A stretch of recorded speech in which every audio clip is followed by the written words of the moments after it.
బహుమానమునిచ్చునని ఆయన నీకు సంపూర్ణమైన బహుమానమునిచ్చునని ఆమెకు ఉత్తరమిచ్చెను. ఈ చదవబడిన వాక్యంలో సంపూర్ణమైన బహుమానం అని మనం చదువుతున్నాం. సంపూర్ణమైన బహుమానం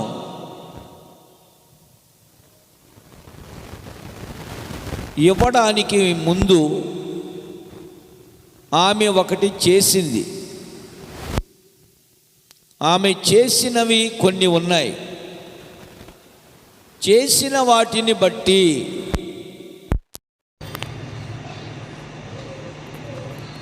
నీవు సంపూర్ణమైన బహుమానం పొందుకుంటావు. నేనే కానీ నీవే కానీ మరి ఎవరైనా సరే ఈ వాక్య భాగాన్ని బట్టి బహుమానం సంపూర్ణంగా పొందాలి అంటే మనం కొన్ని చేయాలి.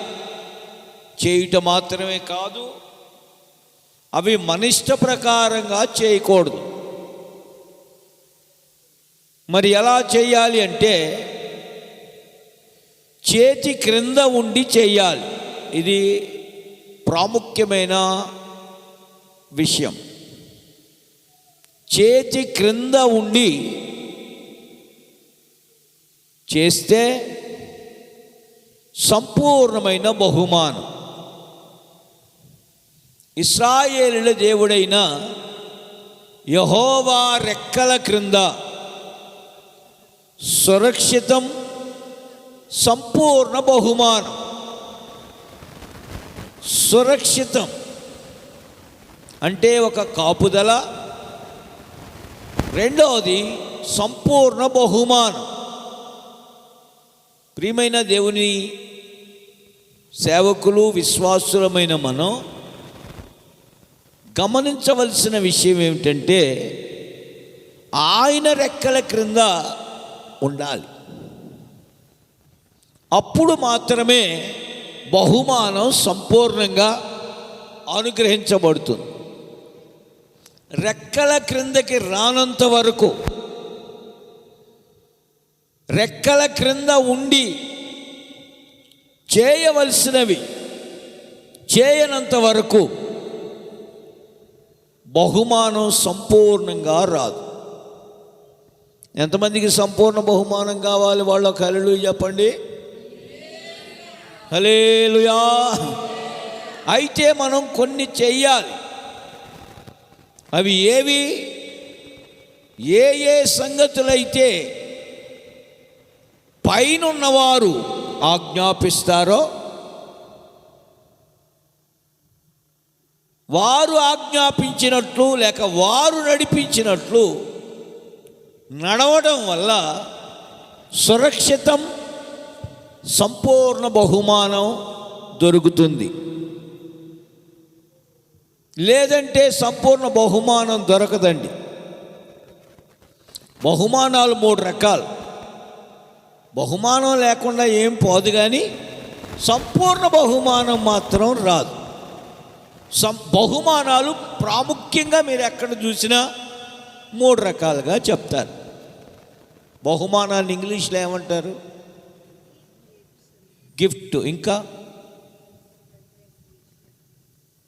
ఇంకొక మాట బహుమతులు,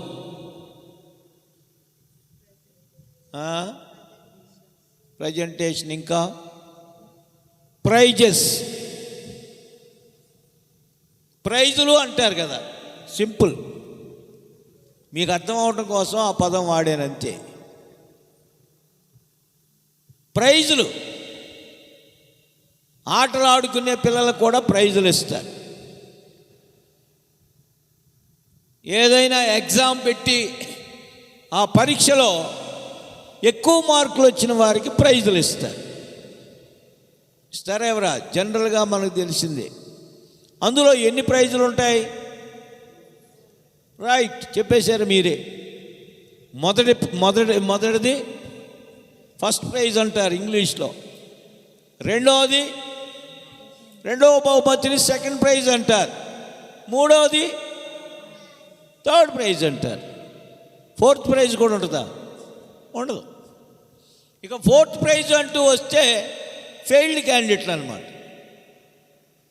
అంతేగా ఇక్కడ దేవుడు కూడా బహుమానాల్ని 3 రకాలుగా ఉంచాడు. అందులో మొదటిది ఫస్ట్ ప్రైజ్, రెండవది సెకండ్ ప్రైజ్, మూడవది థర్డ్ ప్రైజ్, నాలుగవది నరకం ప్రైజ్. ఇదిగో చూడండి ఈ చార్ట్లో ఎటర్నల్ నిత్యమైనటువంటి బహుమానాలను గూర్చి, ఇదిగో ఇది నూతన భూమి అనేది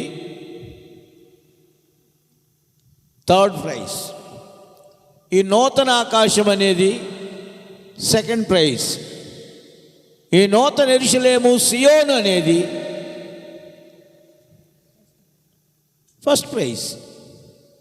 ఇవి కాకుండా వీటిలోకి రాని వాళ్ళు ఇంకెక్కడ పోతారంటే ఆరని అగ్నిగుండానికి వెళ్తారు. ఆరని అగ్నిగుండానికి వెళ్ళాలని ఎవరు కోరుకోరు. సాధ్యమైనంత వరకు ఫస్ట్ ప్రైజ్కే ప్రాధాన్యత ఇస్తారు. రెండవది సెకండ్ ప్రైజ్, మూడవది థర్డ్ ప్రైజ్. ప్రియమైనటువంటి దేవుని బిడ్డలమైన మనం ఏ ప్రైజ్ కావాలో ఆ ప్రైజ్కు తగ్గట్టుగా దాన్ని పొందడానికి తగిన ప్రయాసపడాలి. ఉదాహరణ రన్నింగే అనుకోండి. రన్నింగ్ పరిగెత్తడంలో ఎవరు బాగా ముందు పరిగెత్తారో, ఎక్కువ స్పీడ్గా ఎక్కువ దూరం తక్కువ టైంలో ఎవరు పరిగెత్తారో వారికి ఫస్ట్ ప్రైజ్. వారి తర్వాత వచ్చిన వారికి ఆ ఫస్ట్ ప్రైజ్ తర్వాత వచ్చిన వారు పరిగెత్తిన దానికి సెకండ్ ప్రైజ్. ఆ సెకండ్ ప్రైజ్ కంటే తక్కువ పరిగెత్తిన వాళ్ళకి ఇక మిగిలిన వాళ్ళు పరిగెత్తడం ఉండొచ్చు, వాళ్ళకి ఏ ప్రైజు ఉండదు. దేవుని బిడ్డలమైన మనం, పౌలు గారు కూడా ఈ మాట చెప్తాడు. ఏమిటంటే, గురి యొద్దకే నేను పరిగెత్తుచున్నాను, గురి యొద్దకే నేను పరిగెత్తుచున్నాను అని చెప్తున్నాడు. ఈ యొక్క పరుగుని మనము బహుమానం పొందవలని పరిగెత్తాలి. అందులో ఏ బహుమానం పొందాలని? ఇప్పుడు ఇందాక మీకు రూతు పుస్తకంలో 2వ అధ్యాయం 12వ వాక్యంలో మనం ఏం చదువుకున్నామంటే, సంపూర్ణ బహుమానం. సంపూర్ణ బహుమానం మనం పొందాలని మనం గురి పెట్టుకుని పరిగెత్తాలి. సంపూర్ణ బహుమానం అంటే ఎంత? మీరు చూడండి, దాన్ని బైబిల్ పరిభాషలోకి వెళ్తే సంపూర్ణ బహుమానాన్ని 100 అంతల బహుమానం అంటాం. రెండవది 60 అంతలు, 60 అంతల యొక్క పంట లేదా బహుమానం. మూడవది 30 అంతల యొక్క బహుమానం. ఆ తాడు దానికి కట్టేసి ఉంచాలి. ఆ మేకు ఉంది కదా, చివరి మేకు, లేకపోతే ఊడిపోతుంది. అది అలా కట్టి ఉంచిన తర్వాత ఏమన్నా సపోర్ట్ ఇచ్చినా పర్లేదు. ఆ చివరి మేకుందిగా అక్కడ లేదా?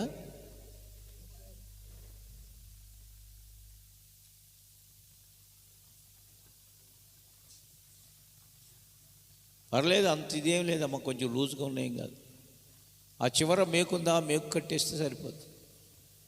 దానికి తాడు సరిపట్ల. రైట్, కొంచెం పైకి లాక్కో. ఏమైంది?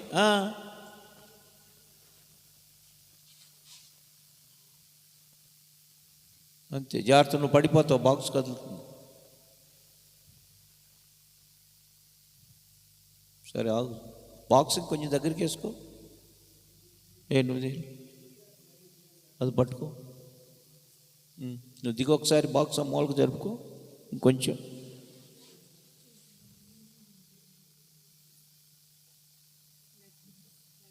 ఆ మేకు దగ్గరలో అందేటట్టు చూడు. అవును,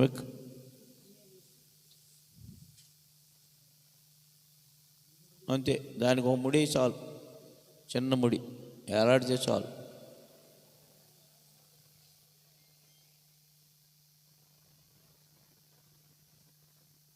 చాలు, ఏం కాదు, నో ప్రాబ్లం. అది పెద్ద ఇదేం కాదు, సింపుల్గా 2-3 మాటలు అందులో చెప్తా. మొత్తం ఆ పాఠంలోకి ఇప్పుడు మేము వెళ్ళాలన్నా టైం సరిపోదు. జస్ట్ అవుట్లైన్స్ కోసం, మీకు ఒక అవగాహన కోసం. దాని గురించిన పుస్తకం ప్రింటింగ్లోకి వచ్చేసింది. ఆ షీట్లు కూడా మనకు అందుబాటులోకి వచ్చేసాయి. వాటికి సంబంధించి ఫ్రేమ్స్ కూడా ఆర్డర్ ఇచ్చాం. దేవునికి స్తోత్రం. వాక్యాల రూపంలో కూడా వస్తాయి. ఎందుకంటే ఇది అపోస్తుల యొక్క ఉపదేశ క్రమం కనుక సంపూర్ణ బహుమానం పొందాలనుకున్న ప్రతి వారికి ఇది అవసరం. దేవునికి స్తోత్రం. ఫస్ట్ ప్రైజ్ కావాలనుకున్న వాళ్ళకి కూర్చోండి, నీకు అవసరం లేదు, కూర్చోండి, ఏం అవసరం లేదు, వచ్చి కూర్చోండి. మీరు కూడా చక్కగా వాక్యం వినండి, ఏం తొందర ఏం లేదు. ఒక ఫోకస్ లైట్ మాత్రం ఈసారికి ఇక్కడ ఒకటి పెట్టి దానికి పెడితే మనం ఎప్పుడు ఫ్లెక్స్ కట్టుకున్నా చక్కగా కనపడుతుంది. ఒకటి లైట్ పెట్టేసి, ఇప్పుడు కాదు, రెడీగా ఉన్నా సరే, ఇప్పుడు టైం కుదరదులే, కానీ ఈసారికి పర్మనెంట్గా అలా ఉంచేసి మంచి వోల్టేజ్ ఉండి బాగా ఫోకస్ వచ్చేది. మనం ఏ ఫ్లెక్స్ పెట్టుకున్నా స్టేజ్ మీద కనపడుతుంది. రైట్, గట్టిగా ఒక హల్లెలూయా చెబుదాం. హల్లెలూయా.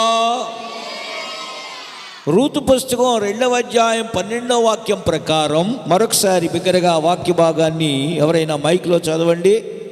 యెహోవా నీవు చేసిన దానికి ప్రతిఫలమిచ్చును. ఇశ్రాయేలీయుల దేవుడైన యెహోవా రెక్కల క్రింద, ఇశ్రాయేలీయుల దేవుడైన యెహోవా రెక్కల క్రింద సురక్షితముగా ఉండునట్లు నీవు వచ్చితివి. ఆయన నీకు సంపూర్ణమైన బహుమానం ఇచ్చునని ఆమెకు ఉత్తరం ఇచ్చాను. శ్రద్ధగా మనసు పెట్టి మనం ఆలోచన చేస్తే సంపూర్ణమైన బహుమానం అంటే అర్థం ఫస్ట్ ప్రైజ్ అని అర్థం. మొదటి బహుమతి లేక ఫస్ట్ ప్రైజ్ కంటే కూడా ఇంకా 2 తక్కువ బహుమతులు ఉన్నాయి. ఫస్ట్ ప్రైజ్ కంటే తక్కువ బహుమతి సెకండ్ ప్రైజ్. సెకండ్ ప్రైజ్ కంటే తక్కువ బహుమతి థర్డ్ ప్రైజ్. ఈ థర్డ్ ప్రైజ్ని 30 సెకండ్ ప్రైజ్ని 60 ఫస్ట్ ప్రైజ్ని 100 అని చెప్పుకోవచ్చు. ఏ కోణంలో ఇది అంటే, దేవుని వాక్యం అనే విత్తనం మన హృదయములో ఎంతవరకైతే నింపుకొని అనుసరించగలుగుతున్నామో, లేక మన హృదయములో దేవుని వాక్యం ఎంత మేరకైతే నెరవేర్చుచున్నామో, అనుసరించుచున్నామో, అనుభవంలోకి తెచ్చుకొనుచున్నామో, దానిని బట్టి మనకు బహుమానం ఉంటుంది. దేవునికి స్తోత్రం. ప్రతి వానికి వాని క్రియల చొప్పున ఈ బహుమానం దొరుకుతుంది. కనుక మనము చేసే క్రియ లేకుండా బహుమానం లేదు. అందుకే మన క్రియ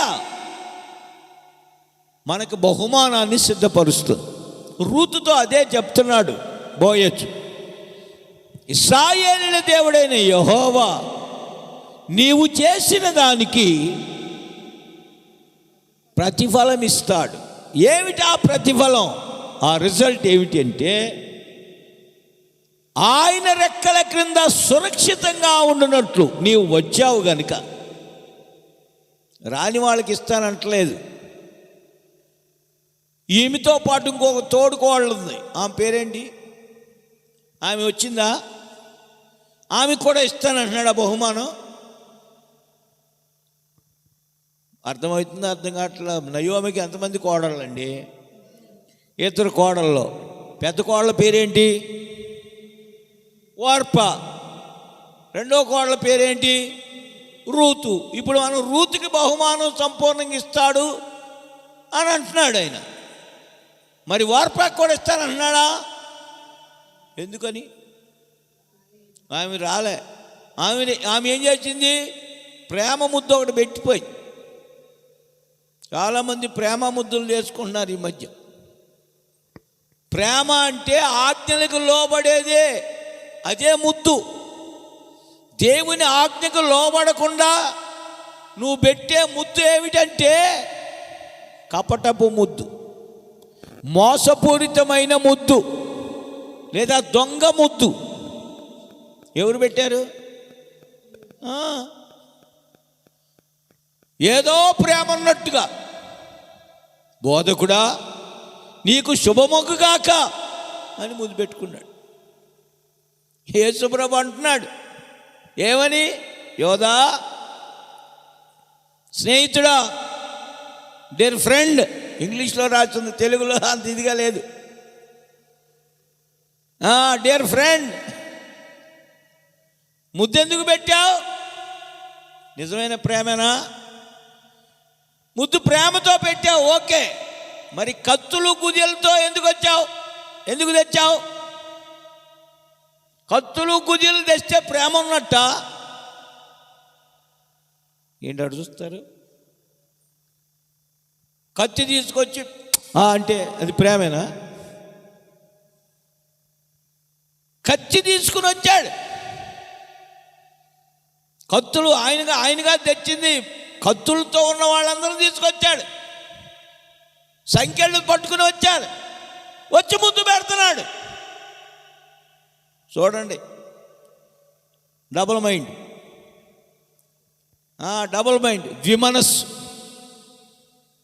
ద్విమనస్సు మనకున్నట్లయితే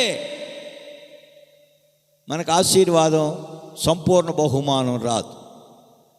ఎన్నాళ్ళ మట్టుకు రెండు తలంపుల మధ్యలో మీరు తడబడుతూ ఉన్నారని ఏలియా అంటున్నాడు. రెండు తలంపులు ఉండకూడదు. అయితే దేవుని పక్షానుండు, లేదా అపవాది పక్షానుండు. ఇక్కడ యోధా ఇస్కరియోతు యేసు ప్రభుని ముద్దు పెట్టుకున్నాడు. నీ పక్షాన ఉన్నాను, నేను నిన్ను ప్రేమిస్తున్నానని. ప్రేమిస్తున్నవాడు ఏం తెచ్చాడు? కత్తులు గుదియలతో తెచ్చాడు. యేసు ప్రభు ఇదే మాట ఇంగ్లీష్లో అంటాడు. సరే, కత్తులు గుదియలు తెచ్చావు, ముద్దు ఎందుకు పెట్టావు? కత్తులు గుదియలు తెస్తే ముద్దు పెట్టకూడదు, ముద్దు పెడితే కత్తులు గుదియలు తేకూడదు. డబుల్ మైండ్ చూసారా? డబుల్ గేమ్ ఆడుతున్నాడు. దేవుని సన్నిధికి వచ్చిన మనం డబుల్ మైండ్తో రాకూడదు. ఏక మనస్కులుగా ఉండాలి, ఏకీభవించాలి. మీరు చూడండి, వార్ప డబుల్ మైండ్. అత్త నువ్వంటే ప్రేమే, కానీ నాకు మోయాబ్ అంటేనే ఎక్కువ ప్రేమ. ఎవడైనా నువ్వు లోకమును ప్రేమించిన యెడల తండ్రి ప్రేమ వానిలో ఉండదు. అందుకే మనం లోకాన్ని ప్రేమించకూడదు. లోకం అంటే నేత్రాశ, శరీరాశ, జీవపు డమ్ము. ఎవడైనా లోకమును స్నేహిస్తే, ప్రేమిస్తే, ఈ లోక స్నేహం దేవునితో వైరం. దేవునితో వైరం ఉన్నప్పుడు వైరుగాడికి ప్రైజులు ఇస్తారా? శత్రువుకు ప్రైజ్ ఇస్తారా? ఈ శత్రువు ఆకలి కొని ఉంటే అన్నం పెట్టమన్నాడు, కానీ ప్రైజ్ తీసుకెళ్ళి ఇమ్మన్నాడా? లేదు. కనుక మనం లోక స్నేహాన్ని ద్వేషించాలి. రూతు ఏం చేసిందంటే, నయోమితో రావడానికి ముద్దు పెట్టి వెళ్ళలేదు, కానీ మనసు కుదుర్చుకుంది. దేవునికి స్తోత్రం. మనసు కుదుర్చుకొని అంటుంది, అత్తమా, నీ జనమే నా జనం, నీ దేవుడే నా దేవుడు, నీ ప్రజలే నా ప్రజలు. నీవెక్కడికి వెళుతున్నావో నేను కూడా అక్కడికే వస్తున్నా. నీవెక్కడ మరణిస్తావో నేను కూడా అక్కడే మరణిస్తా. నువ్వెక్కడ సమాధి చేయబడతావో, పాతి పెట్టబడతావో అక్కడ నేను కూడా పాతి పెట్టబడతా. మరణం తప్ప నిన్ను నన్ను ఎవరు వేరు చేయకూడదు అనింది. ఇక అప్పుడు అనుకుంది నయోమి, ఈమె మనస్సు కుదుర్చుకున్న మనిషి కనుక ఇక ఏమైనా వద్దని అనకూడదు. ముందేమనింది, ఇద్దరినే బొమ్మంది. ఇద్దరు పోయి మోయాబు దేశంలో చక్కగా మీరు అంటే లోకములో చక్కని చూసుకుంటా, చక్కగా శరీరానికి అలంకరించుకుంటా, చక్కగా సంపాదించుకుంటా మీరు కోరింది అనుభవించుకోండి అనింది. నేను వెళ్ళిపోతున్నా అనింది. కానీ రూతు మాత్రం దానికి నేను ఒప్పుకోను, నేను నీతోనే వస్తానని. ప్రియమైన దేవుని బిడ్డలారా, ఆ రూతుకి అత్త ఏది చెప్తుందో దానినే చేసింది. ఈ సంగతులన్నీ బోయజుకు వినబడినాయి. దేవునికి స్తోత్రం. నీ అత్తకు నీవు చేసిన దాన్ని నేను విన్నాను, నాకు తెలిసింది. దానికి ఇశ్రాయేలు దేవుడైన యెహోవా ప్రతిఫలం ఇస్తాడు. ఆ ప్రతిఫలం ఎలా ఉంటుంది అంటే సంపూర్ణంగా బహుమానం ఇస్తాడు. అంటే 100 పాళ్ళు. ఏమండి, 100 పాళ్ళకి వెళ్ళడానికి ముందు 60 ఉంది, 30 ఉంది. ఈ 100 పాళ్ళ బహుమానం పొందడానికి ముందు 30 కంప్లీట్ చేయాలి, తర్వాత 60 కంప్లీట్ క్రాస్ అవ్వాలి, తర్వాత 100కి వెళ్ళాలి. మీకు అర్థం అవడానికి చెప్తున్నా. రూతు మొదట బోయజు పొలములోకి వెళ్ళి పరిగె ఏరుకుంది. ఈ చార్ట్లో మీరు చూస్తే పరిగె అని ఉంటుంది. ఇక్కడ చూడండి, దీన్ని 30% అంటారు, 30 అంటారు.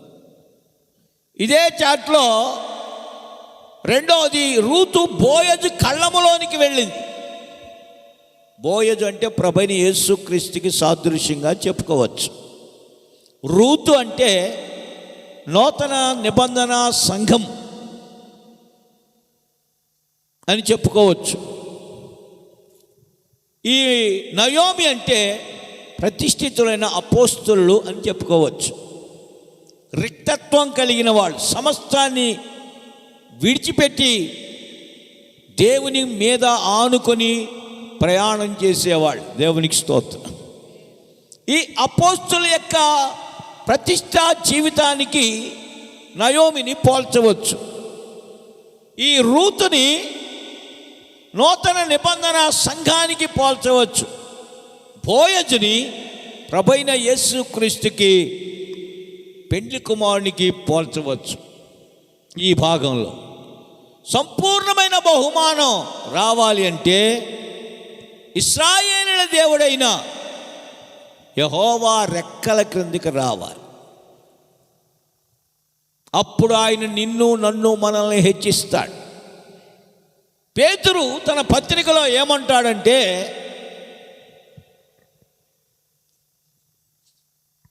తగిన సమయమందు ఆయన నిన్ను హెచ్చించినట్లు. 1 పేతురు 5వ అధ్యాయం 6వ వాక్యం తీయండి. దేవుడు రైట్ తగిన సమయమందు మిమ్మును హెచ్చించినట్లు, తగిన సమయమునందు మిమ్మును హెచ్చించినట్లు ఆయన బలిష్టమైన చేతి క్రింద, ఆయన బలిష్టమైన చేతి క్రింద దీన మనస్కులై ఉండుడి. దీన మనస్కులై ఉండండి. దీనత్వం అనేది విధేయత, లోబడి నడుచుట అనే అనుభవం, వినయము కలిగి నడుచుట, చేతి క్రింద నడిపింపులో నడుచుట అని అర్థం. పొలములోకి వెళ్ళటానికి నయోమి ఆలోచన ప్రకారం పొలములోకి వెళ్ళి పరిగి వేరుకుంది. అది 30 కళ్ళములోకి వెళ్ళమని చెప్పింది అత్త యొక్క ఆలోచన. పొలములో రాసిపోసి ఉంది, కళ్ళానికి వెళ్ళింది. ఆ రాత్రి బోయజు అక్కడికి వచ్చాడు. బోయజు దగ్గర, ఆయన పాదాల దగ్గర అత్తగారిచ్చిన డైరెక్షన్ ప్రకారం, చెప్పిన ప్రకారం, ఆలోచన ప్రకారం ఆ రాత్రి ఆయన యొక్క పాదాల దగ్గర గడిపింది. వెళ్ళే ముందు స్నానం చేసి బట్టలు మార్చుకొని నూనె రాసుకొని బయలుదేరింది. ఇవన్నీ ఆత్మీయ అర్థాలు. స్నానం చేయటం అంటే నీటి బాప్తిస్మం. తైలం పూసుకోవడం అంటే పరిశుద్ధాత్మాభిషేకం. బట్టలు ధరించడం అంటే నీతి వస్త్రాలని ధరించడం. 7 రకాలైన వస్త్రాలు ఉన్నాయి. అవి పరిశుద్ధమైన వస్త్రాలు. నేను, నీవు, మనం ఒక సంపూర్ణమైనటువంటి బహుమానం పొందాలి అంటే 60 కూడా కంప్లీట్ చేయాలి. అత్తమ్మ చెప్పినట్లుగా ఆమె కళ్ళమునకు వెళ్ళింది. తెల్లవారిపోయేదాకా కళ్ళములో ఆయన పాదాల దగ్గర ఉన్నది. మధ్యలో ఆయన లేచి ఎవరు అని అడిగి కన్ఫర్మ్ చేసుకున్నాడు. నేను నీ దాసురాల్ని, నీవు నాకు బంధువుని ధర్మం జరిపించాలని నన్ను నయోమి పంపించింది అని రికమెండేషన్, పరిశుద్ధులైన అపోస్తుల యొక్క రికమెండేషన్. నేను పంపించానని చెప్పు, నువ్వు నాకు బంధుడు అని చెప్పు అని చెప్పింది అత్త. అలాగే చెప్పింది. వెంటనే ఆయన, ఇప్పుడు ఏదైనా పని జరగడానికి నేను పంపించానని చెప్పు అంటారు. నేను పంపించానని చెప్పగానే ఏం చేస్తారు చూసారా? వాళ్ళని ఒకసారి నాకు తెలిసిన ఒక అధికారి, నేను ఒక పోలీస్ ఆఫీసర్ దగ్గరికి బయలుదేరి వెళ్ళాల్సి వచ్చింది. లోపలికి వెళ్ళడానికి పర్మిషన్ లేదు. ఫలానా వ్యక్తి పంపించాడని నేను అక్కడ చెప్పిన వెంటనే లోపలికి పంపించి, అదంతా చుట్టూ పోలీసులు ఎటు చూసినాక దాని లోపలికి వెళ్ళడానికే చాలా భయం అనిపించింది నాకు. అంత లోపలికి వెళ్ళాలంటే రికమెండేషన్ లేకుండా వెళ్ళడం సాధ్యం కాదు.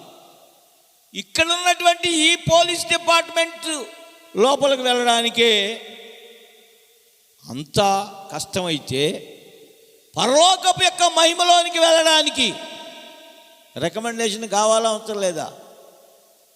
ఎవరి రికమెండేషన్ కావాలి?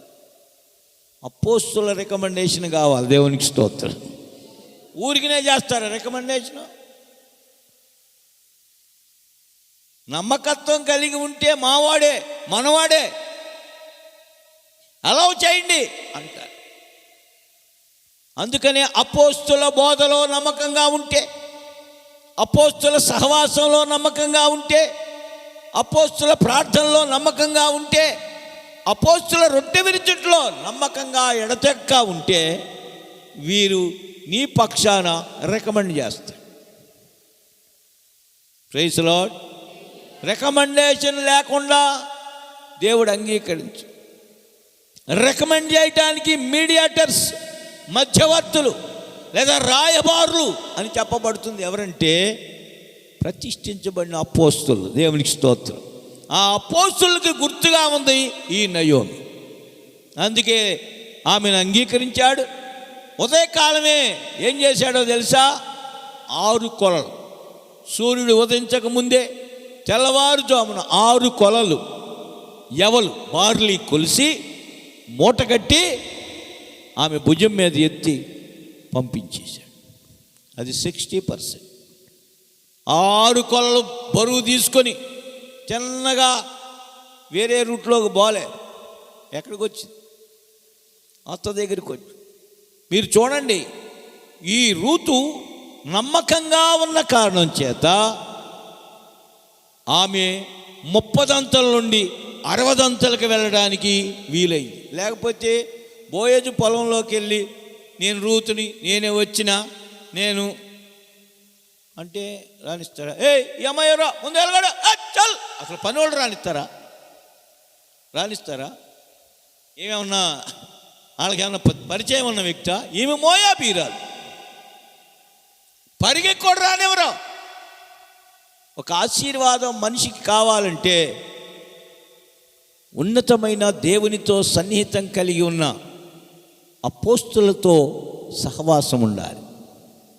అపోస్తులతో కలిసి బోధలో నడవాలి, ఆలోచనలో నడవాలి, అపోస్తులతో ఏకీభవించి ప్రార్థన చేయాలి, అపోస్తులతో కలిసి నిత్య జీవానికి సంబంధించిన ఆహారాన్ని తిని నిత్య జీవానికి సంబంధించిన రక్తాన్ని పానం చేయాలి.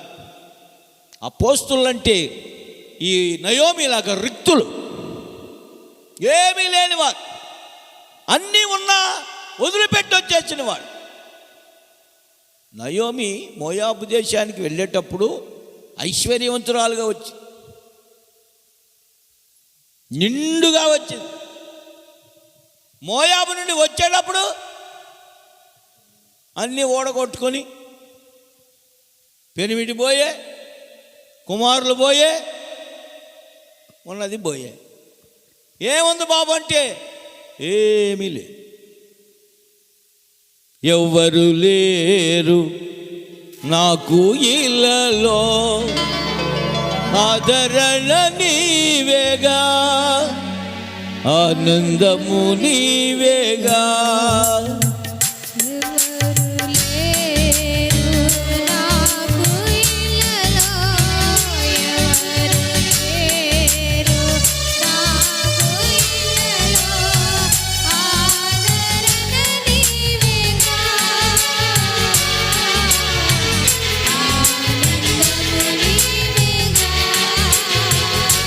సర్వోన్నతుడా నీవే నాకు ఆశ్రయదుర్గము,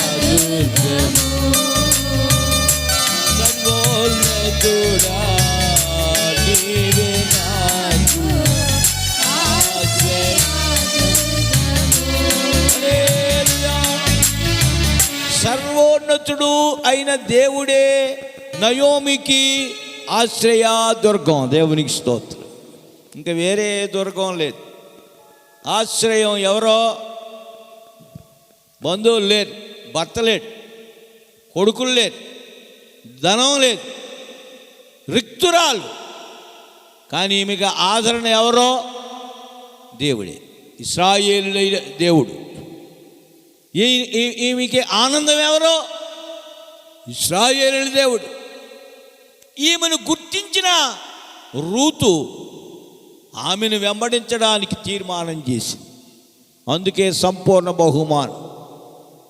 పనికి దొరికిందిలే సాల్లేక అత్తతో సంబంధం లేదు అనుకోకూడదు.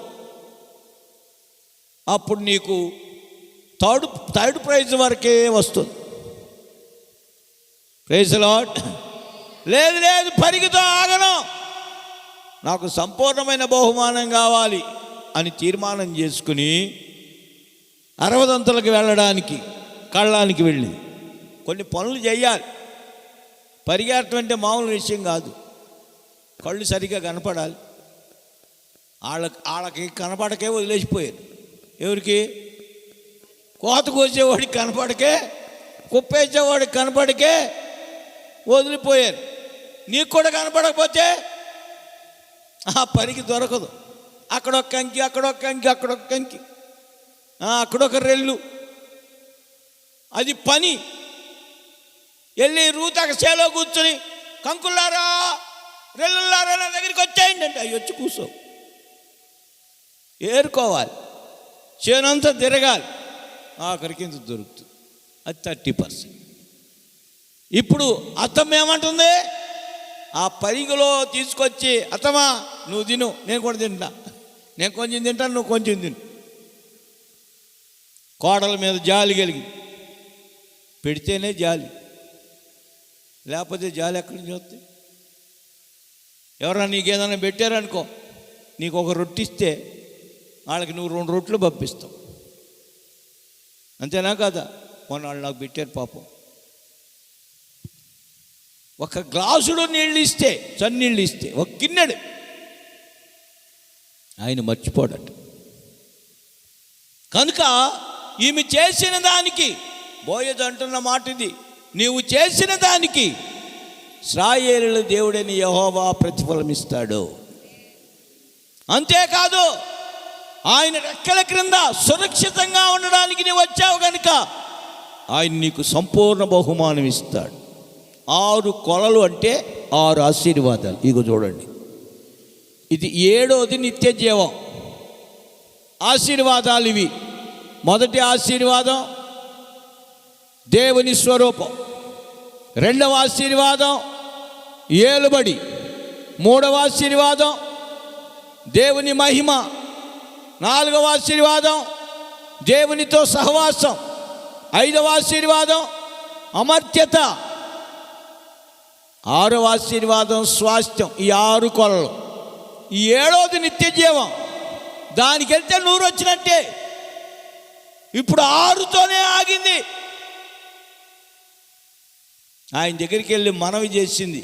ఆ రాత్రి వేళ మొరపెట్టి చెప్పింది ఏమని? నువ్వు నాకు బంధువుడు. మా అత్త చెప్పింది.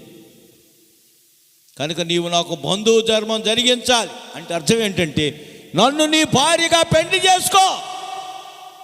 యేసయ్యకి పెళ్లి కుమార్తెగా మారాలని కోరుకున్న వాళ్ళు ఎంతమంది? వాళ్ళు మాత్రం హల్లెలూయా చెప్పండి. మనం రూతులో లెక్కే. అర్థమవుతుందండి? కనుక ఆయన వెళ్ళిపోయాడు, విని వెళ్ళిపోయాడు, 6 కొలలు ఇచ్చి వెళ్ళిపోయాడు. వెళ్ళిన తర్వాత ఊరిలో పంచాయతీ పెట్టాడు. ఇంకొకడు ఉన్నాడంట ఈమెకి దగ్గర సంబంధి, రక్త సంబంధి. ఈ రూతుని వివాహం చేసుకోవడానికి వాడు కాదంటేనే ఈయన వివాహం చేసుకోవాలి. ఆయన అంటే వానికే ఇచ్చి, నీకు నాకంటే సమీపమైన బంధువు ఒకడున్నాడు, ఈ రాత్రి ఉండుము, ఉదయమున అతడు నీకు బంధువు ధర్మము జరిపిన ఎడల సరే. ఎలా వాక్యమా? 3వ అధ్యాయము 13వ వచనం. 3:13 రూతు పుస్తకంలో. నాకంటే నీకు సమీప బంధువుడు ఒకడున్నాడు, వాడిని అడుగుతా. వాడు కాదంటే, అతన్ని అడిగి అతడు కాదంటే నేను నీకు బంధువుని ధర్మం జరిపిస్తా, అంటే నిన్ను నేను వివాహం చేసుకుంటానని. మరి ఆ కాదన్న వ్యక్తి ఎవరు? పాత నిబంధన లెక్క ప్రకారం ధర్మశాస్త్రం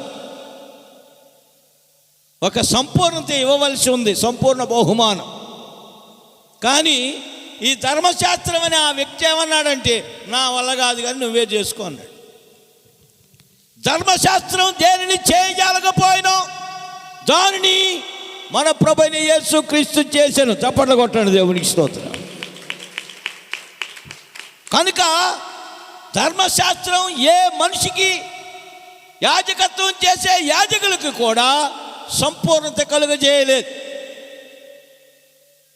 అంటే దైవత్వం యొక్క సంపూర్ణతకి యాజకుల్ని కానీ ఇశ్రాయేలుని కానీ తీసుకుని వెళ్ళలేకపోయింది. కారణం ఏంటంటే, ఆ రోజు యాజకులు అర్పించిన బలులు ఎడ్లు, మేకలు, గొర్రెల యొక్క రక్తం. ఎడ్ల యొక్కయు, మేకల యొక్కయు, లేక జంతువుల యొక్కయు రక్తం పాపములను తీసివేయుట అసాధ్యమని సాధారణంగా చెప్పవచ్చునని హెబ్రీ పత్రికలో రాస్తాడు. కనుక వీటి వల్ల పాప క్షమాపణ కలగదు. కనుక పాపము లేని ఒక బలి పశువు అవసరమైనది. ఆ బలి పశువే మన ప్రభువైన యేసుక్రీస్తు. ఆయనకి పెట్టబడిన పేరే లోక పాపములను మోసుకొని పోవు దేవుని గొర్రెపిల్ల. Praise the lord. కనుక ఈ యొక్క బోయజు ఆ ప్రభువైన యేసుక్రీస్తుకి సాదృశ్యంగా ఉన్నాడు. ఆయన్ని పిలిచి అడిగాడు, ఏది రూత్ అనే ఒక ఆమె నీకు బంధువు ధర్మం జరిపించాలని కోరుతుంది. నువ్వేమంటావు అంటే, నా వల్ల కాదు, నేను చేసుకోను. మరి నేను చేసుకుంటా అనంటే, చేసుకో, నాకు అభ్యంతరం లేదని ధర్మశాస్త్రం పక్క తప్పుకుంది. అప్పుడు యేసయ్య ఎంటర్ అయ్యాడు. దేవునికి స్తోత్రం. ధర్మశాస్త్రం ప్రకారం మనలో ఎవరికి, ఆ రోజున్న ఇశ్రాయేలుకి యాజకులకి ఎవరికి సంపూర్ణత కలుగలేదు. అందుకని యేసు ప్రభు తన స్వరక్తం చేతబట్టుకొని తన శరీరం అనే తెరను చీల్చి మనకంటే ముందుగా అతి పరిశుద్ధ స్థలములోనికి ఆయన ప్రవేశించి ఉన్నాడు. దేవునికి స్తోత్రం. పాత నిబంధన ధర్మశాస్త్రం ప్రకారం ప్రధాన యాజకుడైన ఇదిగో ఈ అహరోను గొర్రెలు, కోడెలు, మేకలు, ఎద్దుల యొక్క రక్తం తీసుకొని బలిపీఠం దగ్గర వధించి ఆ రక్తంతో పరిశుద్ధ స్థలంలోకి, అతి పరిశుద్ధ స్థలంలోకి తెరలు తప్పించుకుని వెళ్ళాడు. తెర పక్కకు తీసుకుని వెళ్ళాడు, కర్టెన్స్. కానీ యేసు ప్రభు ఆ తెరలు కాదు, ఆయన శరీరం అనే తెరనే చీల్చాడు. దేవునికి స్తోత్రం. మనకంటే ముందుగా అందులోకి ప్రవేశించెను. ఈ ప్రత్యక్ష గుడారం కూడా 3 భాగాలు. ఆవరణము 30 అంతులు, పరిశుద్ధ స్థలం 60 అంతులు, అతి పరిశుద్ధ స్థలం 100 అంతులు. దేవునికి స్తోత్రం. ఇప్పుడు రూతమ్మ ఎక్కడి దాకా వచ్చింది? కళ్ళం అంటే, ఆవరణం అంటే 30 దాకా వచ్చింది పరిగే. పరిశుద్ధ స్థలం అంటే 60 దాకా 6 కొలలో. అతి పరిశుద్ధ స్థలంలో కంటే పెళ్లి గదిలోకి వెళ్ళాలి. పెండ్లి కుమారుడు బోయజు, పెండ్లి కుమార్తె రూతమ్మ. ఆయనకి అసలు పెళ్ళి అవల. ఏం రెండో పెళ్ళి. ఓ భర్త చచ్చిపోయాడుగా. అర్థమవుతుందండి? యేసు ప్రభు 5 పెనిమిట్లు కలిగిన ఆమె దగ్గరికి కూడా వెళ్ళాడు. సమరైత్రికి, ఈ జీవజలం నీకు ఇస్తాను, లేదా ఈ నిత్య జీవం నీకు ఇస్తాను, ఇది నీలో ఎల్లప్పుడూ జీవపోటుగా ఉంటుంది. ఆమెను ముందు నీళ్ళు అడిగాడు. అమ్మా కొంచెం నీళ్ళు ఇస్తావా తాగడానికి? మీరు యూదులు కదా, మేము సమరయులు, మేము తక్కువ వాళ్ళం, మేము ఇచ్చే నీళ్ళు మీరు తాగరుగా అని. అప్పుడు ఆయన ఏమన్నాడంటే, నిన్ను నీళ్లు దాహమునికిమ్మని అడిగేవారు ఎవరో నీకు తెలుసుంటే నీవే నాకు నీళ్ళేవు, దాహానికి ఇమ్మని అడుగుతావు అన్నాడు. అయినా ఒక సంగతి చెప్తున్నా విను, ఈ నీళ్లు త్రాగు ప్రతివాడు మరలా తప్పికొంటాడు. ఎంత తాగినా దాహం తీరదు, తృప్తి రాదు. కానీ నేనిచ్చు నీళ్లు త్రాగితే అవి నీకు నిత్య జీవాన్ని ఇస్తాయి, జీవజలములుగా ఉంటాయి. ఇక మళ్ళా బావి దగ్గర రావాల్సిన అవసరం లేదు. అప్పుడు వెంటనే అయ్యా అయితే అవి నాకు కావాలని. ఓకే ఇస్తా, నువ్వు వెళ్ళి నీ పెనిమిటిని పిలుచుకురా అన్నాడు. ఆమెనింది, నాకు పెనిమిటి లేడయ్యా అని. సత్యమే చెప్పావు, అందరిని తాగుకొట్టావా? ఇప్పుడు అక్కడ ఉన్నాడు అని. దేవునికి స్తోత్రం. ఇప్పుడు ఒకడు ఉన్నాడు ఆయన అంట. ఇప్పుడు ఉన్నవాడు నీ పెనిమిటి కాదు, సత్యమే చెప్పేవాడు. 5 పెనిమిట్లో 6వాడు. 5 పెనిమిట్లేమో మన శరీరంలో పంచేంద్రియాలు. లెక్కండి పంచేంద్రియాలు చూపించండి. 1 కళ్ళు, 2 ముక్కు, 3 నోరు, 4 చెవులు, 5 శరీరం. ఓకే. 6వాడు ఎవరు? ఇందాక మనం చెప్పుకున్నామే, ధర్మశాస్త్రం. ఈ 6 పెనిమిట్లు ఏం చేయలేకపోయారు? సంపూర్ణ సిద్ధి. ఇప్పుడు అందుకని 7వ పెనిమిటి వచ్చాడు. దేవునికి స్తోత్రం. ఆయన ఎవరో? నజరేయుడైన యేసుక్రీస్తు. దేవునికి స్తోత్రం. నేను, నీవు, మనం. అర్థమవుతుందా నేను చెప్పేది? అర్థమవుతుందా? అర్థం కావట్లేదా? కొంచెం నేను సాధారణ వాక్యం చెప్పట్లా, కొంచెం లోతుగా చెప్తున్నా. కొంచెం అమాయకంగా ఉంటే మీరు అర్థం చేసుకోలేరు. ఎందుకంటే సాధారణమైన వాక్యాలు మీరు అన్నీ వింటానే ఉంటారు, యూట్యూబ్లో కూడా దొరుకుతూ ఉంటాయి. కానీ ఇవి లోతైన సువార్త సత్యములు. దేవునికి స్తోత్రం. మనం ఫస్ట్ ప్రైజు 30 అంతలని చెప్పుకున్నాం పరిగే. సెకండ్ ప్రైజ్ 6 కొలలు ఎవలు బార్లీ అని చెప్పుకున్నాం. First prize. థర్డ్ ప్రైజ్ ఏమో పరిగే 30. సెకండ్ ప్రైజ్ ఏమో 60, 6 కొలలు కళ్ళములు. ఫస్ట్ ప్రైజ్ ఏమో 100కి 100 పాళ్ళు. అంటే ఏ పొలంలో పరిగేరుకుందో ఆ పొలం అంతా ఏమిదే. మామూలు విషయమేనా? పరిగేరుకున్న పొలాన్ని సొంతం చేసుకోవడం తేలికేనా? చెప్పరేంటి? తేలికే. ఎప్పుడు? అత్త ఉండాలి మీద. అత్త లేకపోతే కాపురం ఎవరేం చేస్తారు? కోడలారా, అత్త లేదనుకో చెప్పు. అత్తలేని కాపురం అబ్బు 3 పువ్వులు ఆరికాయింది. అత్త ఉందనుకో కదిలితే బొక్కల్లో పోటు పడుతుంది. మీరేనమ్మా పడవలో ఎప్పుడు? అమ్మో. ఇప్పుడు అత్త ఎవరంటే నేనే. మీకు నేను పెద్ద అత్తనే, చిన్న అత్త.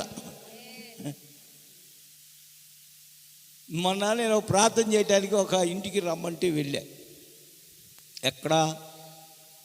కాకినాడ దగ్గర నుంచి సాగు బ్రతుకుల్లో ఉంటే మోసం అయిపోయి శరీరం అంతా బలహీనం అయిపోయి ముసలమ్మ ఇంచుమించు 85 దాటి ఉంటాయి సంవత్సరాలు. ఫోన్లో ప్రార్థన చేస్తే అయ్యా ఆ కొడుకు అంటాడు, అయ్యారు అయిపోయింది, నీకు ఏం లేదు, నాకు డౌటే, దారిలో కూడా ప్రయాణంలో కూడా కష్టమే, చచ్చిపోతేమో కూడా డౌట్గా ఉంది అని చెప్పి, అయినా మీరు ప్రార్థన చేయండి అన్నాడు. ఒక ఇద్దరిని హైదరాబాద్ నుంచి అదేది వందే భారత్ ట్రైన్లో అప్పటికప్పుడు టికెట్లు చేసుకొని అక్కడికి కాకినాడ దగ్గర ఏదో ఊరు వెళ్ళారు.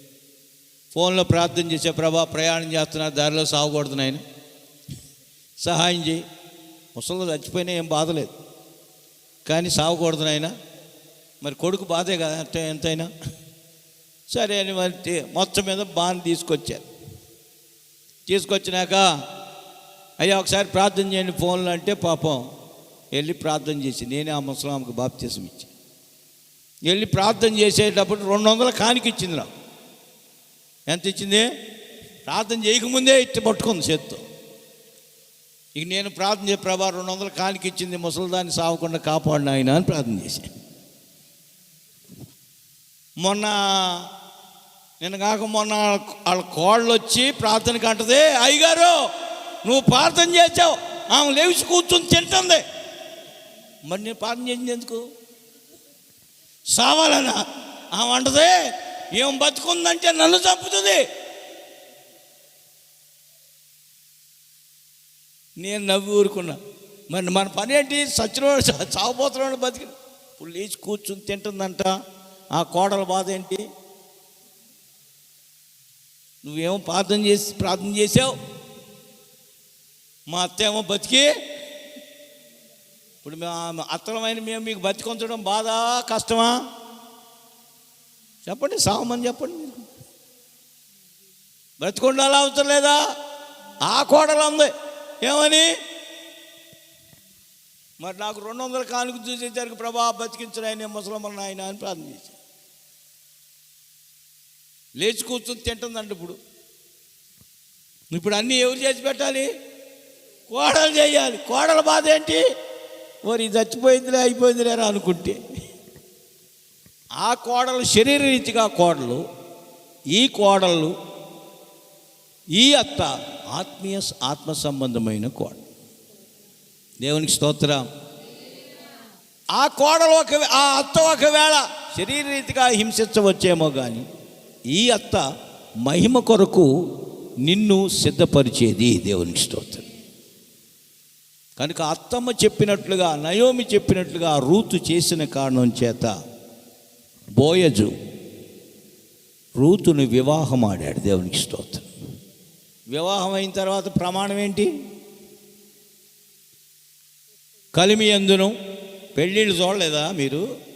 లేమి అందును, వ్యాధి అందును, బాధ ఎందును, నా అన్నీ అంతేనా కదా?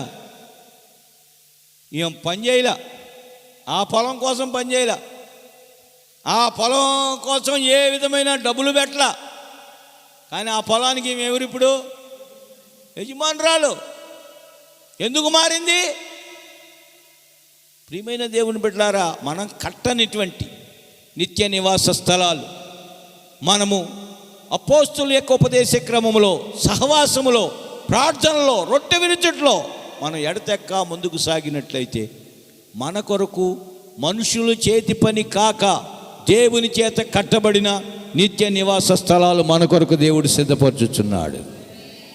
నా తండ్రి ఇంట అనేక నివాస స్థలాలు ఉన్నాయి, లేని యెడల మీతో చెప్పదు, నేను వెళ్ళి మీకు స్థలం సిద్ధపరిచి మరలా వచ్చి నేను మిమ్మల్ని తీసుకుని వెళ్తానని చెప్పాడు. కనుక మనమందరం కూడా ఆ నూరంతల పంటకి లేక ఫలానికి, బహుమానానికి, అదే సంపూర్ణమైన బహుమానం. దేవునికి స్తోత్రం. ఆయన రాకల్లో మనమందరం ఎగిరిపోవాలి. అందుకొరకే ఈ సేవలు మేము చేయించున్నాం. అప్పుడు నిత్య జీవమనే 7వ ఆశీర్వాదం మనకు సంప్రాప్తమవుతుంది. అందుకనే తగిన సమయమందు ఆయన మనల్ని హెచ్చించినట్లు ఆయన బలిష్టమైన చేతి క్రింద దీన మనస్కులుగా ఉండాలి. అత్త చేతి కింద ఉన్న నయోమి 30 పరిగి మాత్రంతో ఆగలేదు, 60 కళ్ళము యొక్క అనుభవానికి వెళ్ళింది. 60 కళ్ళముతో ఆగలేదు, 100 ఆ ఆస్తి అంతటికి వారసురాలుగా మార్చబడి. అలాగే మనం కూడా ఒక్కొక్క అనుభవాన్ని సంప్రాప్తింప చేసుకోవాలి. దీనిలో అపోస్తుల ఉపదేశ క్రమం ప్రకారం 30 అంటే మారు మనసు, నీటి బాప్తిస్మం. ఇదిగో చూడండి, అపోస్తుల ఉపదేశ క్రమం ప్రకారం ఈ దేవుని స్వరూపం ఏలుబడి అనే దానికి ఆశీర్వాదంగా ఈ 30 ఇది 30% లైన్ చూడండి. ఇది దీనికి మారు మనసు, నీటి బాప్తిస్మం అనే 2 అనుభవాల ద్వారా 30 అనుభవం దొరుకుతుంది. అంతేకాకుండా దాని తరువాత పరిశుద్ధాత్మాభిషేకం, ప్రత్యేక జీవితం. దీనికి ఈ రెండింటికి కలిపి ఒక లైన్. ఇది 60%. ఇక్కడ చూడండి, ఈ 3టికి కలిపి ఈ 3 అపోస్తుల ఉపదేశంలో దైవిక స్వస్థత, సంపూర్ణ పరిశుద్ధత, ఫైనల్ దేహ విమోచన. ఇది 100 అనుభవం. చూసుకోండి, మీకు ఇక్కడ క్లియర్గా ఇది 30 పరిగి, దీంట్లో 2 అనుభవాలు ఆత్మీయంగా, మారు మనసు, నీటి బాప్తిస్మం. కోత 2 అనుభవాలు, పరిశుద్ధాత్మాభిషేకం, ప్రత్యేక జీవితం. ఈ 2 కలిపి 60%. మొదటి 2 30, తర్వాత 2 60, ఆ తర్వాత 2తో పాటు నిత్య జీవంతో కలిపి 3 100. దైవిక స్వస్థత, సంపూర్ణ పరిశుద్ధత, ప్రభురాకల్లో మన దేహం, ఈ మట్టి దేహం మహిమగల దేహంగా మార్చబడి ప్రభురాకల్లో ఎగిరిపోవుట. ఆ మహిమగల రాకల్లో మనమందరం వెళ్ళాలంటే మనమందరం కూడా అపోస్తుల బోధ, మారు మనసు పొందాలి, నీటి బాప్తిస్మం పొందాలి, పరిశుద్ధాత్మ పొందుకోవాలి. ఇవన్నీ అనుభవాలు. ప్రత్యేక జీవితం జీవించాలి, ప్రభు గాయాలను ఆశ్రయం చేసుకోవాలి, దైవిక స్వస్థతను అనుభవించాలి, సంపూర్ణ పరిశుద్ధత ఆత్మలో, ప్రాణంలో, శరీరంలో. ఆత్మలో అంటే మన తలంపుల్లో పరిశుద్ధత, ప్రాణములు అంటే మన మాటల్లో పరిశుద్ధత, శరీరములు అంటే మన ప్రవర్తనలో, మన క్రియల్లో పరిశుద్ధత. మనం సంపూర్తి చేసుకుని దేహ విమోచన పొంది ప్రభురాకల్లో ఎగిరిపోవాలి. ఇది నిత్య ఆశీర్వాదం. నా ప్రియమైన దేవుని బిడ్డలారా, మన ప్రభువైన యేసుక్రీస్తు ఫస్ట్ ప్రైజ్ ఇవ్వడానికి మొదట రాబోచున్నాడు. మొదటి బహుమతి పొందేవారి కోసం ఆయన రహస్యంగా రాబోతున్నాడు. ఒక దొంగ వలె ఆయన రాబోతున్నాడు. దేవునికి స్తోత్రం. దొంగ కాదు, దొంగ వలె. దొంగ రహస్యంగా వస్తాడా, బహిరంగంగా వస్తాడా? రాత్రి వేళ దొంగ ఎలాగ వచ్చునో అలాగే ప్రభు రాబోతున్నాడు. ఆయన రాకడలో మనమందరం ఎత్తబడాలి అంటే మనము కనిపెట్టుకుని ఉండాలి, సిద్ధపడి ఉండాలి. అర్థమవుతుందండి? అందరిలాగా ఉండకూడదు, అందరిలాగా సేవ చేయకూడదు, అందరిలాగా చర్చికి వెళ్ళకూడదు. ఒక ప్రత్యేకమైన రీతిలో మనం ఆరాధనకి రావాలి, ఓ ప్రత్యేకమైన రీతిలో సేవ చెయ్యాలి, ఓ ప్రత్యేకమైన రీతిలో మనం సిద్ధపాటు కలిగి ఉండాలి. మీకు ఒక ఉదాహరణ చెప్తా.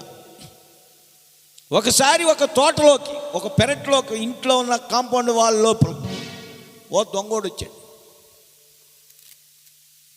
దొంగోడు వస్తే ఇంటిలో ఉన్న కుక్క దొంగోడిని చూసింది.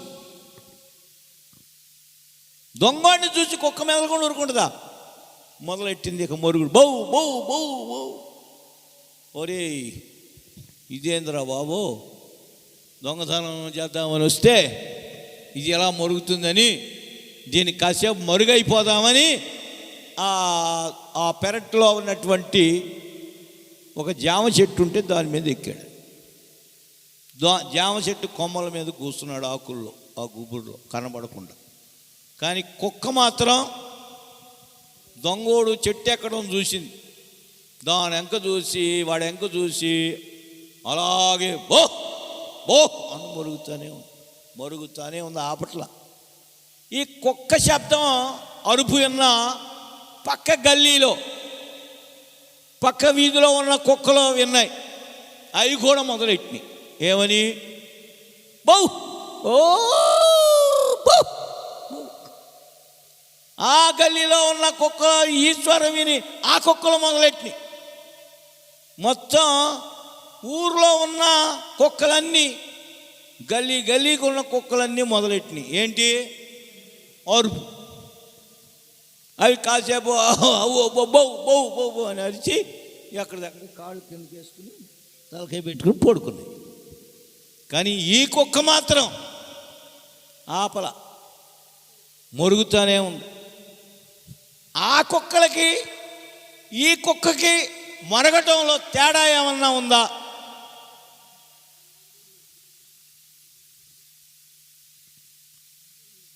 ఉందా? అవి కుక్కలే, ఇది కుక్కే. అవి మొరిగిని, ఇది మొరుగుతుంది. తేడా ఏమన్నా ఉందా? ఏంటి?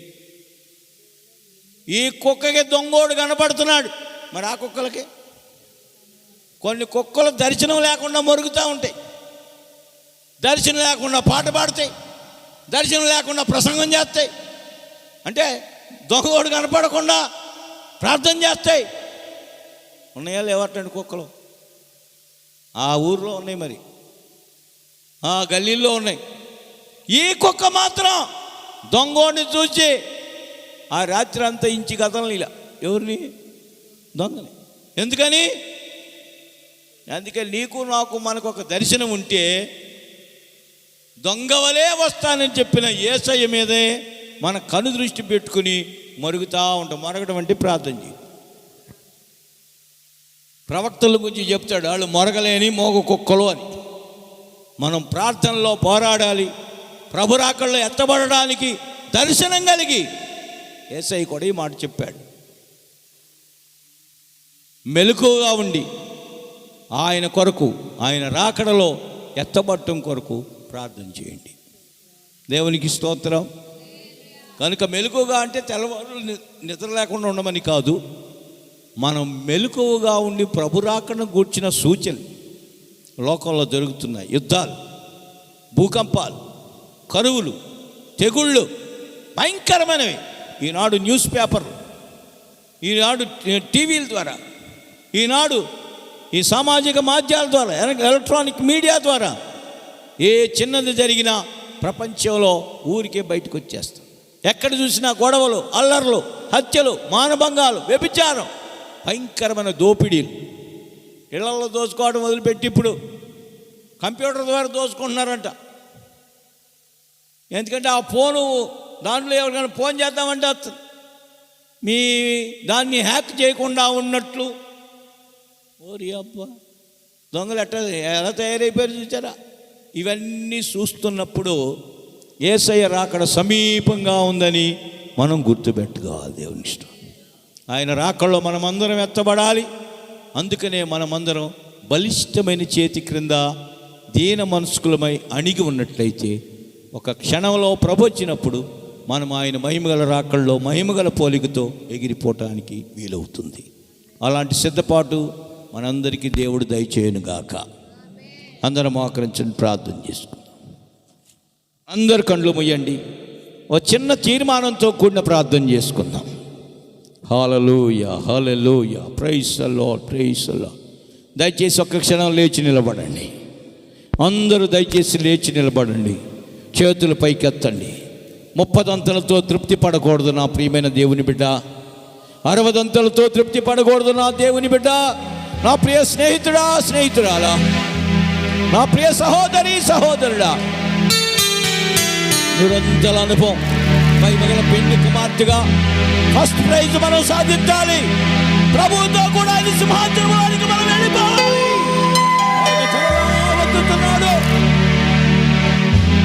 ఇశ్రాయేలు దేవుడైన యెహోవా రెక్కల క్రిందకి సురక్షితముగా ఉన్నట్లుగా నీవు వచ్చినావు.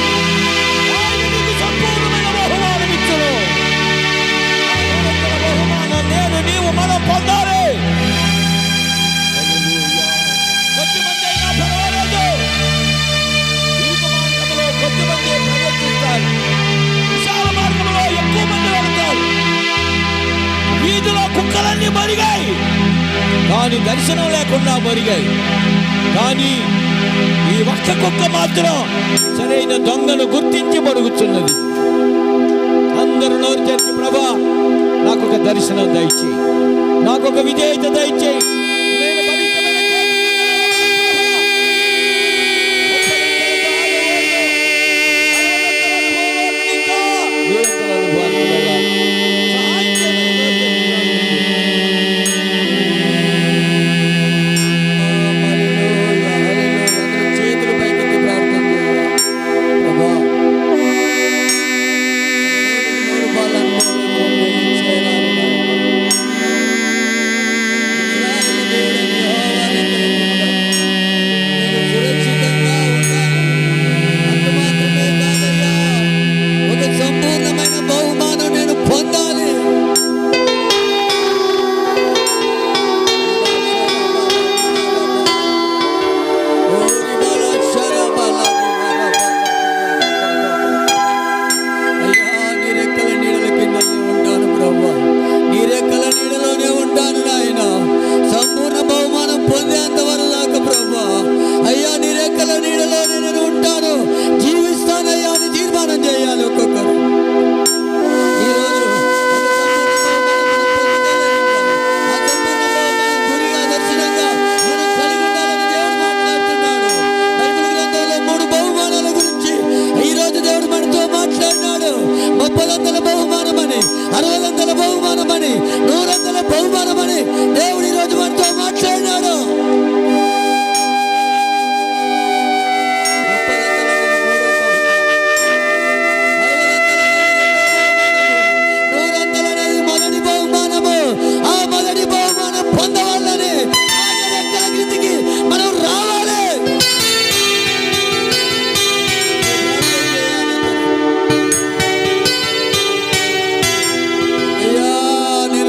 లేని వారిగా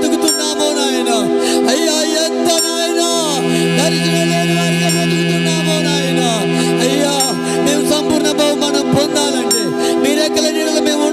అంటే ప్రభువా అది మా వల్ల జరిగే పని కాదు నాయన.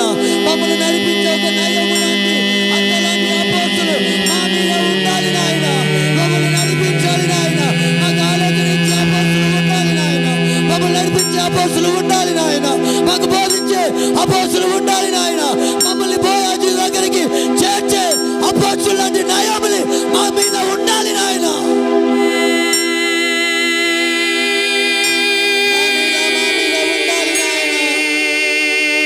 అప్పుడే మాకు ఆలోచన దొరుకుతుందయ్యా. అప్పుడే మాకు నాయన నడిపింపు దొరుకుతుందయ్యా. అప్పుడే మేము బోయాజు పొలంలోకి వెళ్ళగలుగుతాము. అప్పుడే పరిగె అనుభవంలోకి రాగలుగుతాం. అప్పుడే కళ్ళం యొక్క 6 కొలల యావలనే అనుభవంలోకి రాగలుగుతాం.